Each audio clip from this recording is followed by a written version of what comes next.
자, 우리 이 시간 함께 볼 하나님 말씀은 디모데후서 1장 6절에서 8절까지의 말씀입니다. 디모데후서 1장 6절에서 8절까지의 말씀. 제가 가지고 있는 성경으로는 신약성경 343면이 있습니다. 디모데후서 1장 6절에서 8절까지의 말씀. 우리 짧은 구절이니까 다 같이 한 목소리로 읽어보도록 하겠습니다. 디모데후서 1장 우리 6절에서 8절 말씀 우리 다 같이 읽겠습니다. 시작. 그러므로 내가 나의 안수함으로 내 속에 있는 하나님의 은사를 다시 부릴 듯하게 하기 위하여 너로 생각하게 하노니 하나님이 우리에게 주신 것은 두려운 마음이 아니요 오직 능력과 사랑과 절제하는 마음이니 그러므로 너는 내가 우리 주를 증언함과 또는 주를 위하여 갇힌 자 된 나를 부끄러워하지 말고 오직 하나님의 능력을 따라 복음과 함께 고난을 받으라. 아멘. 자, 우리 계속해서 회복 시리즈를 말씀하고 있는데요. 오늘은 네 번째 시간으로 두려워하지 말라라는 제목으로 하나님 말씀을 나누겠습니다. 현대를 살아가는 수많은 사람들은 위협에 노출되어 있습니다. 죽음이 나와는 먼 것인 줄 아는데 정말 우리에게 가깝게 있지 않습니까? 우리가 살면서 겪어보지 못한 코로나 팬데믹을 겪으면서 또 1년 이상 지속되면서 전 세계적으로 공식적으로 발표한 사망자 수만 거의 400만이 된다고 합니다. 그 중에서 세계에서 가장 높은 수치를 가지고 있는 곳은 미국이라고 할 수 있는데 현재 60만 명을 넘어섰고요. 이는 1차, 2차 세계대전과 베트남전을 합친 숫자보다 더 많은 숫자라고 합니다. 저는 백신이 나오면 다 해결될 줄 알았습니다. 그런데 이제는 델타 변이라고 해서 또다시 코로나가 번지고 있다는 우울한 소식을 듣게 됩니다. 우린 이렇게 하다 보면 팬데믹 이전으로 돌아가지 못하는 것은 아닌가. 많은 분들이 우려와 두려움 속에 살고 있습니다. 한치 앞도 내다볼 수 없는 시대를 살면서 사실 우리가 극복해야 하는 것은 전염병도 전염병이겠지만 우리 자신의 두려움이 아닌가 생각합니다. 심리학자들에 의하면 현대인들이 느끼는 두려움의 종류가 적어도 645가지나 된다고 합니다. 우린 이를 소위 공포증, 포비아라고 말하는데요. 비행기 타는 것에 대한 두려움을 뭐라 그러죠? 고소공포증. 닫혀있는 곳에 있을 때 갖는 두려움을 폐쇄공포증이라고 합니다. 대중 앞에서 말하는 거에 대한 두려움을 갖는 것을 대중공포증 혹은 연설공포증이라고 하고요. 심지어는 간지럼 태우는 거에 대한 공포증도 있다고 합니다. 그래서 이것도 간지럼 공포증이라고 그러고요. 아름다운 여성에 대한 공포증도 있다고 합니다. 비너스 공포증이라고 하네요. 고양이 공포증, 거미 공포증, 독신 공포증, 치과 공포증도 있다고 하니까요. 정말 다양한 공포, 두려움을 가지고 우리가 산다고 할 수 있습니다. 사실 전문적인 상담 치료가 필요치 아니하더라도 누구나 크고 작은 두려움을 가지고 있습니다. 이 중 모든 사람들이 느끼는 가장 큰 두려움이 뭘까요? 바로 그것은 죽음에 대한 두려움이라고 합니다. 사람들이 두려움을 느끼게 되면 바로 생각하지 못하고 활동하지 못하게 됩니다. 그리고 그 공포가 오래되면 온전한 생활을 할 수 없을 지경까지 이르게 됩니다. 한마디로 우울증에 빠지게 된다는 것입니다. 따라서 두려움 자체가 얼마나 큰 문제인지 모릅니다.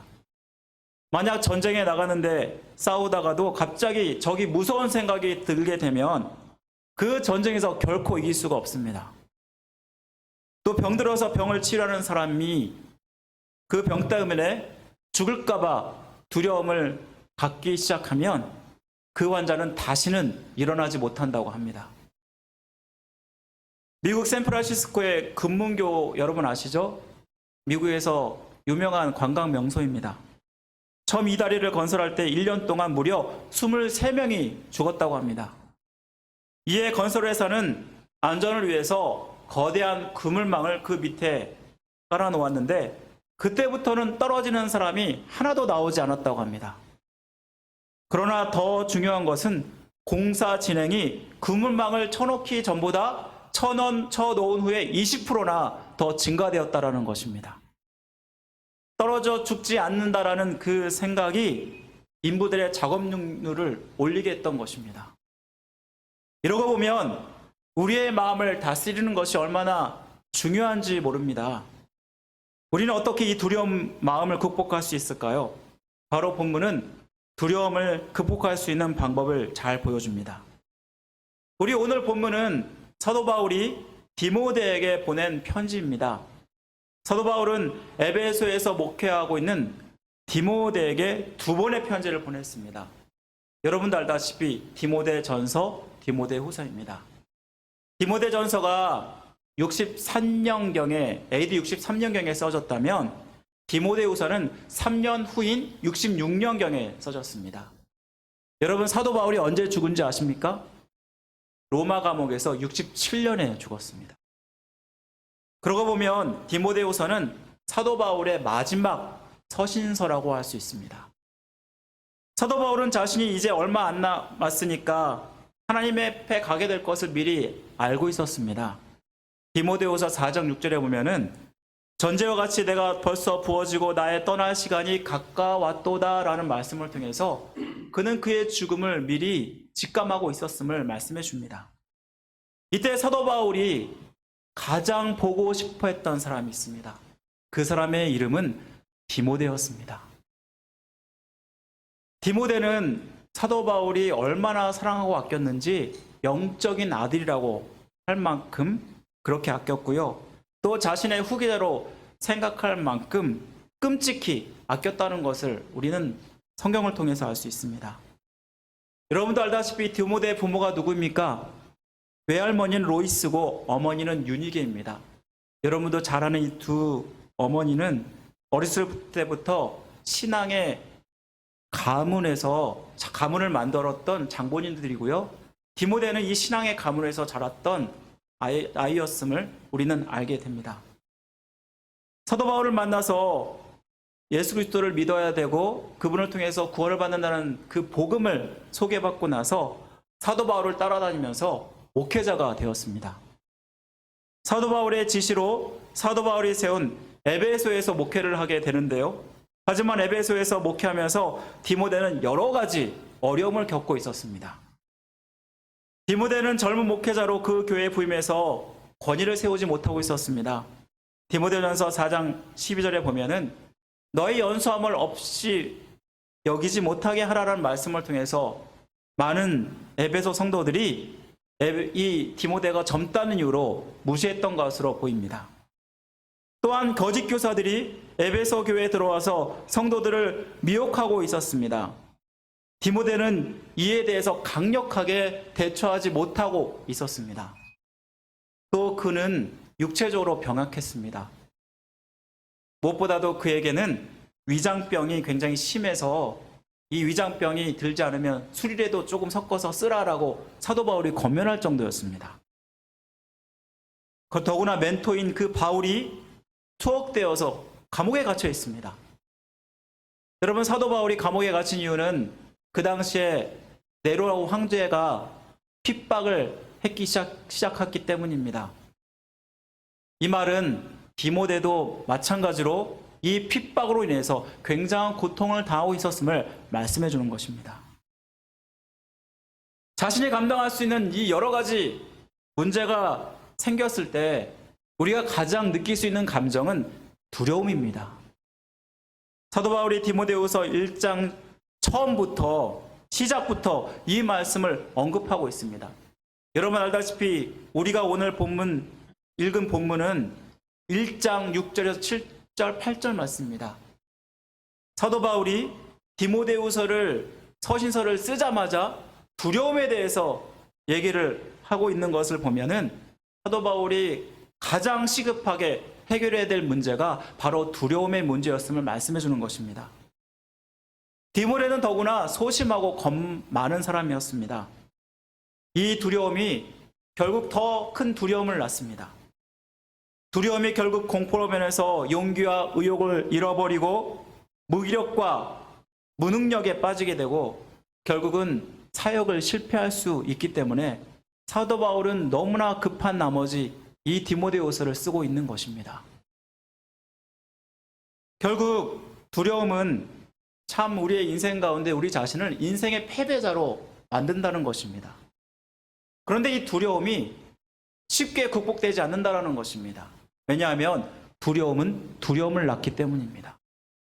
인도서로에 이런 이야기가 있습니다. 어떤 마술사 한 사람이 쥐 한 마리를 관찰하고 있습니다. 그런데 이 쥐가 얼마나 두려워하는지 벌벌벌벌 떨고 있었습니다. 이 쥐가 가장 두려워하는 대상은 고양이입니다. 그래서 한참 동안 쥐를 관찰하던 이 마술사에게 이 쥐가 불쌍해지는 마음이 생겼습니다. 그래서 마술을 부려서 이 쥐를 고양이로 변하게 했습니다. 그런데 이 변신한 고양이가 또 두려워하기 시작합니다. 이번에는 개를 두려워하기 시작합니다. 그래서 또 불쌍하게 여긴 이 마술사는 이 고양이를 개가 되게 했습니다. 또 개가 되자마자 또 이 개가 두려워합니다. 이번에는 호랑이를 두려워합니다. 또 불쌍하게 여긴 이 마술사는 또 마술을 일으켜서 이 개를 호랑이로 만들게 합니다. 그런데 호랑이가 되었으면 아무 겁이 없을 것 같은데 또 누군가를 두려워합니다. 이번에는 사냥꾼의 엽총을 두려워합니다. 그래서 이 마술사는 모든 것을 포기하고 선언합니다. 내가 아무리 해봤자 이 두려움이 끝나지 않으므로 너는 별 수 없이 쥐새끼다 하면서 다시 쥐로 돌려보냈다고 합니다. 인간의 방법으로 해결할 수 없는 고난이나 어려움을 느낄 때 우리는 두려움을 느끼게 됩니다. 그런데 이 두려움 누구나 갖는 문제이고 우리가 평생 씨름해야 되는 대상입니다. 우리가 태어나면서부터 죽을 때까지 갖는 것이 두려움이라는 거 여러분 아십니까? 심리학자에 따르면 태어나면서 6개월이 되면 두려움을 갖기 시작한다고 합니다. 우리 태어나면 엄마가 보이지 않으면 아기가 어떻게 하나요? 응애 막 울잖아요. 바로 엄마와 떨어져서 버림받을까 봐 하는 그런 두려움. 또 청소년이 되면 대학에 들어가지 못할까 봐 하는 두려움. 또 대학에 들어가면 행복할 줄 알았는데 취업을 못할까 봐 하는 두려움. 또 취업하면 행복할 줄 알았는데 결혼하지 못할까 봐 하는 두려움. 또 결혼하면 행복할 줄 알았는데 또 명태에 대한 두려움, 노후에 대한 두려움, 또 건강에 대한 두려움, 최종적으로는 죽음에 대한 두려움. 이러고 보면 우리는 평생 두려움을 갖고 살고 있습니다. 왜 우리 인생 가운데 이렇게 두려움이 많을까요? 두려움은 죄에 대한 형벌이기 때문입니다. 아담과 하와가 하나님이 따먹지 말라는 선악과를 따먹었습니다. 그리고 타락했을 때 아담과 하와가 가장 먼저 가졌던 감정이 무엇인지 아십니까? 바로 두려움이었습니다. 하나님의 낯을 피하여 숨었는데 그 숨은 이유가 두려움 때문이라고 말씀하고 있습니다. 창세기 3장 10절에 보면 내가 동산에서 하나님의 소리를 듣고 내가 벗었으므로 두려워하여 숨었나이다. 이 말씀은 성경에 등장하는 죄인이 갖는 최초의 감정이 바로 두려움임을 말씀하고 있다는 것입니다. 아무리 위대한 신앙인들도 두려움을 갖습니다.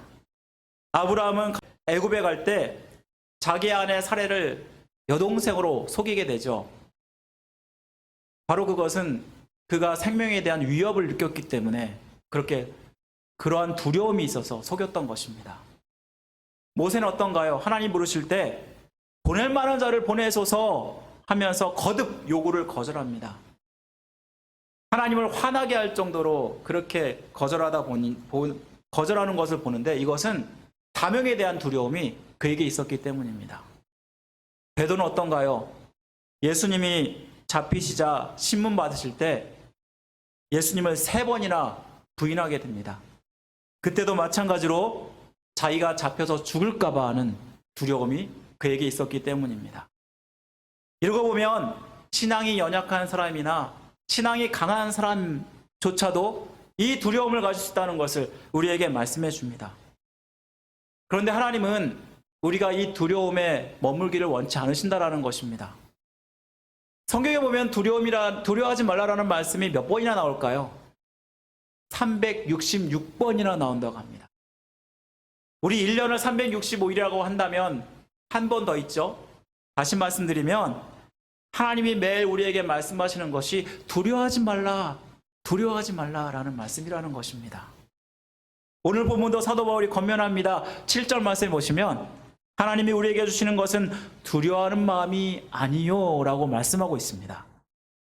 이 말씀은 두려움이 우리가 가져야 될 마음이 아니라는 것을 말씀해 줍니다. 특별히 믿는 사람은 이 두려운 마음을 갖지 말아야 하는데요. 두려움을 이길 수 있는 방법을 이미 가지고 있기 때문입니다. 바로 우리가 성령 충만해야 한다는 것입니다. 사도 바울이 이 두려움을 극복하기 위해서 6절에서 이렇게 권면합니다. 그러므로 내가 나의 안수함으로 내 속에 있는 하나님의 은사를 다시 부릴 듯 하기 위하여 너로 생각하게 하노니라고 말씀합니다. 이 말씀에 보면 디모데가 사도 바울이 안수할 때 하나님의 은사를 받았다고 말씀하고 있고, 이 은사가 강력하게 역사하기 위해서 너가 이 은사를 생각하라라고 말씀하고 있다는 것입니다. 하나님의 은사가 두려움을 극복하며 승리할 수 있게 이미 주어졌다는 것입니다. 여기서 하나님의 은사는 성령을 받은 모든 사람에게 주는 선물이라고 말씀합니다. 이 말씀은 다시 말하면 믿는 사람이라면 누구나 갖고 있는 것이 바로 하나님의 은사라는 것입니다.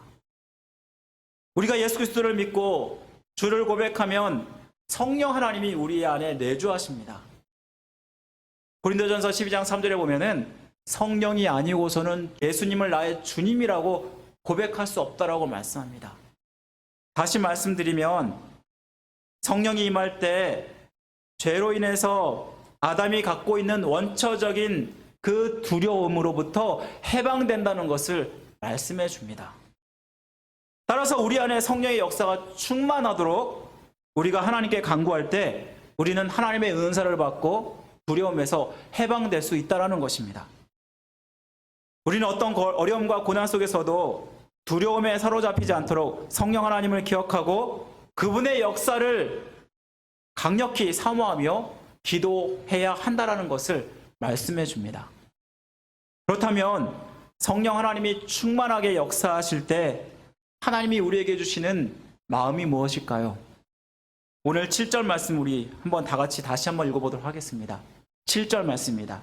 다 같이 읽겠습니다. 시작.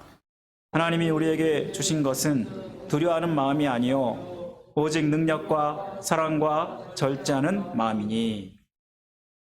여기 보시면 이 말씀에 보면 성령이 충만할 때 하나님이 우리에게 은사를 주시는데 그 은사를 주실 때 갖게 되는 마음은 능력과 사랑과 절제하는 마음이라고 말하고 있습니다. 이상하지 않습니까? 하나님이 두려워하지 말라라고 말씀했는데 우리가 두려운 마음을 갖지 않는 것은 어떤 상태를 얘기합니까? 그 반대인 평안이라고 말할 수 있을 것입니다. 하나님이 우리에게 주시는 것은 두려워하는 마음이 아니요 평안이니라 라고 말해야 될 것 같은데 그렇게 말씀하고 있지 않다라는 것입니다. 여기서 능력, 사랑, 절제는 성령 충만함으로 우리가 두려움을 극복할 수 있는 방법을 보여줍니다. 우리가 성령 충만하면 우리가 두려워하지 않는 마음을 갖게 되는데 바로 그것은 성령 하나님이 두려움을 극복할 수 있게 해주신다라는 것입니다. 그러면 여기서 우리가 성령 충만하여서 하나님께서 주시는 그 마음이 뭘까요? 맨 처음에는 능력이라고 말하고 있습니다.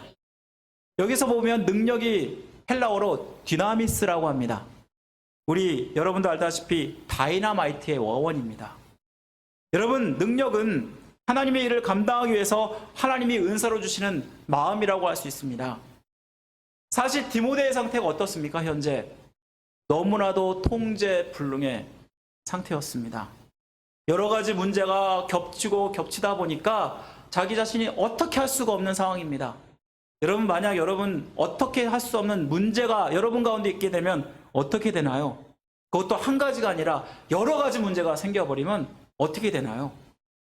아마도 통제불능의 상태가 되면서 내가 이런 것도 컨트롤하지 못하나 하면서 자기 자신의 능력이나 자질을 의심하게 됩니다. 그리고 이 문제를 피하게 되고 결국은 두려움을 갖게 되고 포기하게 된다는 것입니다. 그런데 사실 이런 문제가 생기면 이 문제까지도 다스리는 하나님을 바라봐야 합니다. 왜냐하면 하나님은 어떤 문제라도 해결할 수 있는 전지전능하신 분이시기 때문입니다. 여러분도 잘 아는 다윗과 골리앗을 아실 것입니다. 사울과 이스라엘 백성들 3m가 되는 골리앗을 보면서 그 키와 덩치에 압도되어 버렸습니다. 그가 가지고 있는 그 무기는 얼마나도 크고 얼마나도 거대한지 두려움에 떨었다라고 말씀하고 있습니다. 그 아무도 골리앗 앞에 나서는 사람이 없었습니다.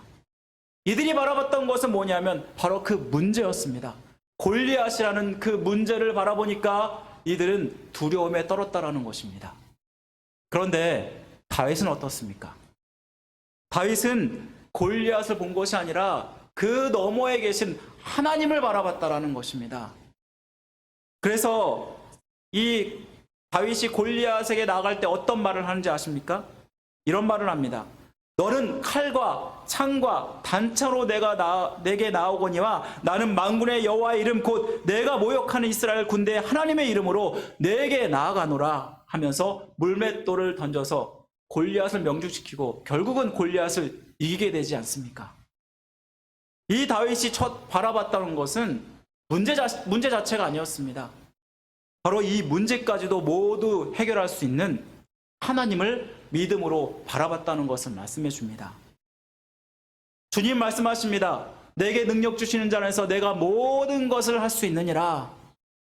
여기서 보시면 능력 주시는 자 안에서 내가 모든 것을 할 수 있다라고 말씀하셨는데 바로 우리의 능력의 근원 그 하나님께서 우리에게 디나미스, 다이나마이트 같은 강력한 힘을 주셔서 어떠한 문제도 해결할 수 있게 해 주신다라는 것입니다. 따라서 우리가 하나님을 의지하면, 하나님을 바라보면, 우리가 성령 충만하면 이러한 능력을 얻어서 두려움을 이길 수 있다는 것을 말씀해 줍니다. 두 번째로 우리가 성령 충만함으로 받는 하나님의 은사는 뭐냐면 사랑입니다. 이는 사람에 대한 두려움을 이기게 한다는 것을 말씀해 줍니다. 디모데는 현재 두려움을 갖고 있었습니다. 그런데 그 두려움이 바로 사람으로부터 오는 두려움이었습니다.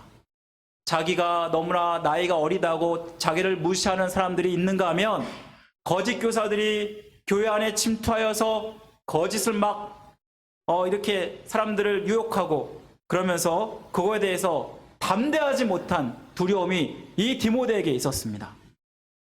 사실 디모데는 사람이 두려웠습니다. 그런데 하나님께서 또한 말씀하시는데 사람은 두려워할 대상이 아니라 섬겨야 할 대상임을 말씀하고 있다는 것입니다. 사람에 대한 두려움은 결국 사람을 멀리하게 하지만 우리가 사랑을 가지고 사람을 대하면 오히려 가깝게 한다는 것입니다. 여기서 말하는 사랑은 무엇을 얘기합니까? 아가페적인 사랑을 말합니다.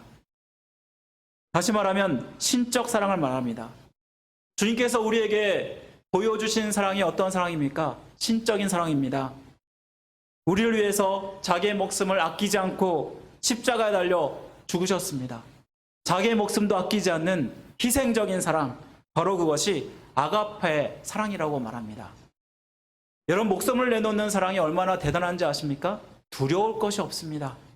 그래서 요한일서 4장 18절은 이렇게 말합니다. 사랑 안에 두려움이 없고 온전한 사람이 두려움을 내쫓나니 두려움에는 형벌이 있음이라.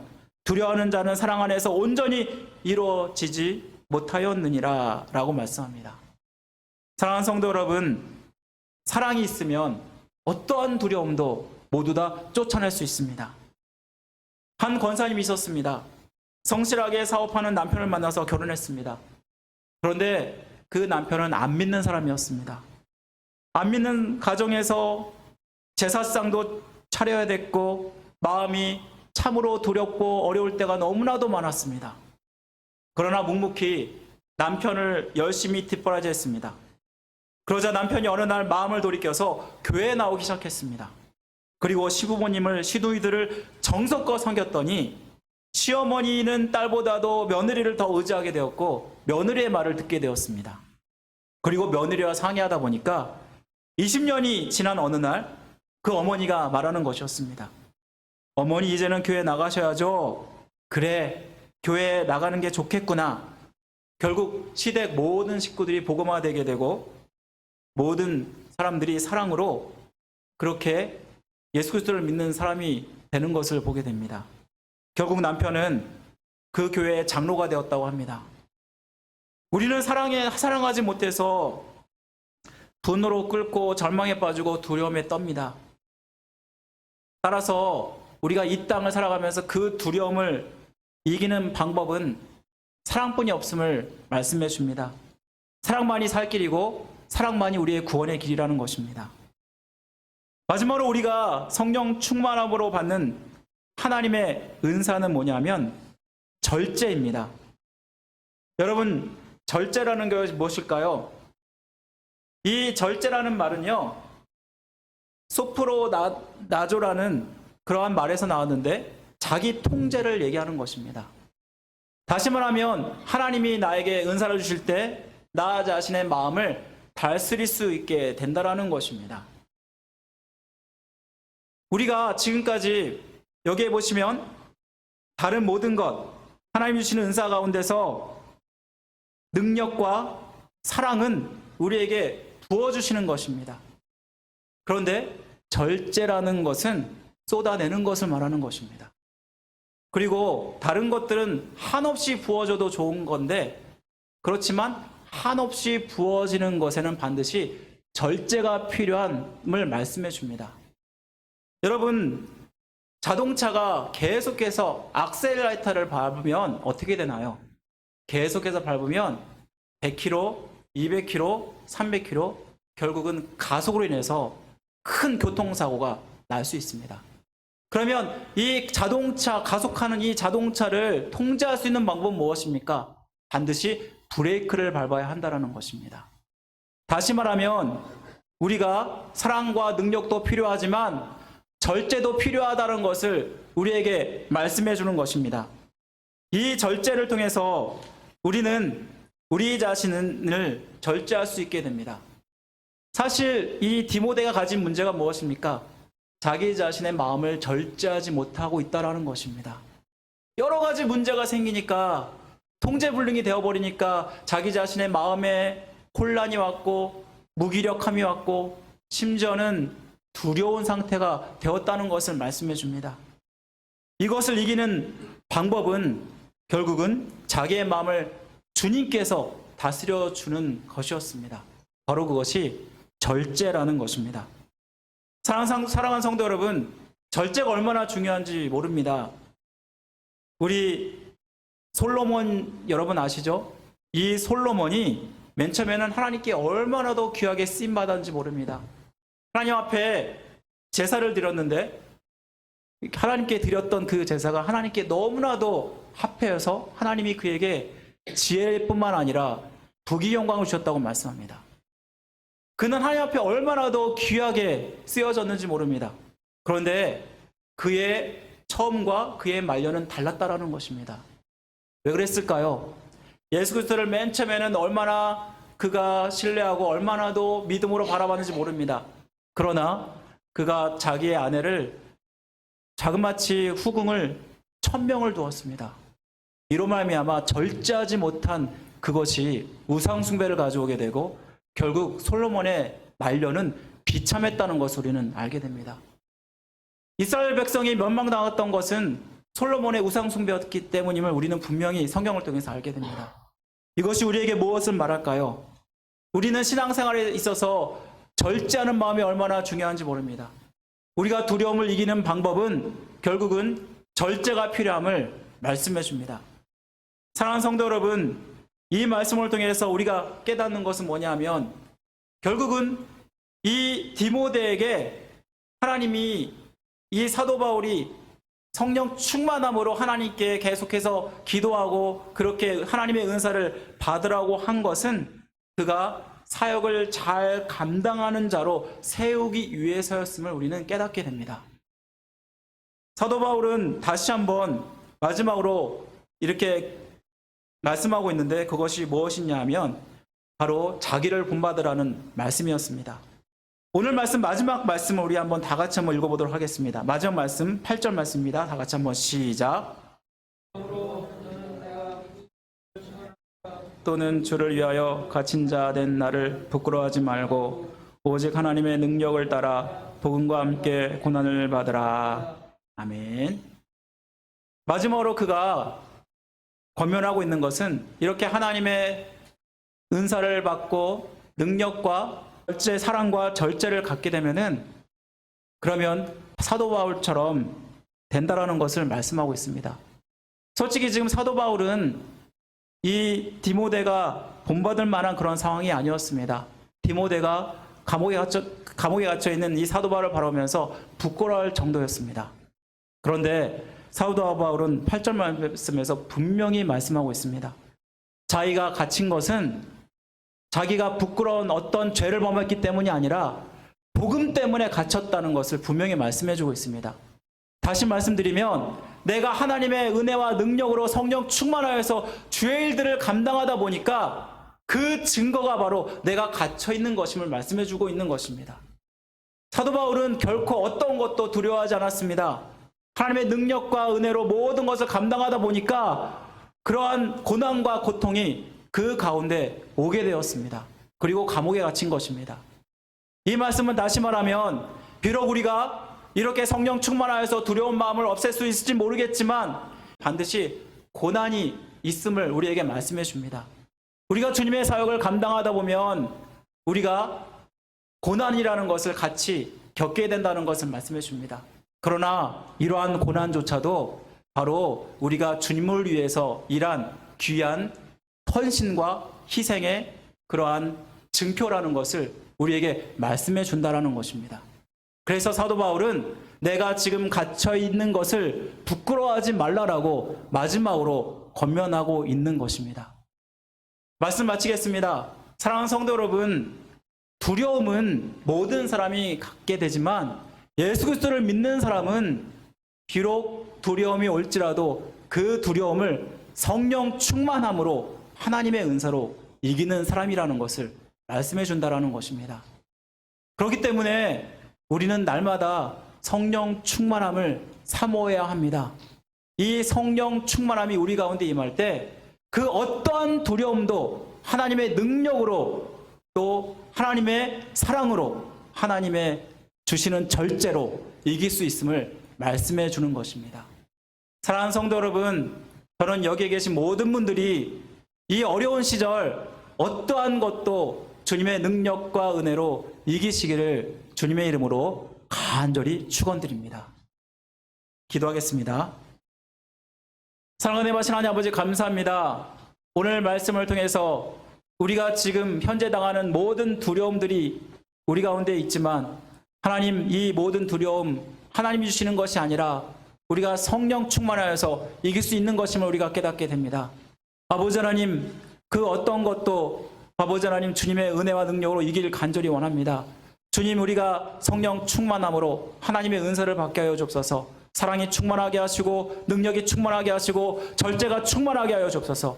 그래서 아버지 하나님, 이 어려운 시대를 잘 극복하고 이겨나가는 모든 성도들로 삼아 주옵소서. 모든 것 주께 감사드리며 우리를 죄에서 구원하신 예수 그리스도의 이름으로 간절히 기도드립니다. 아멘.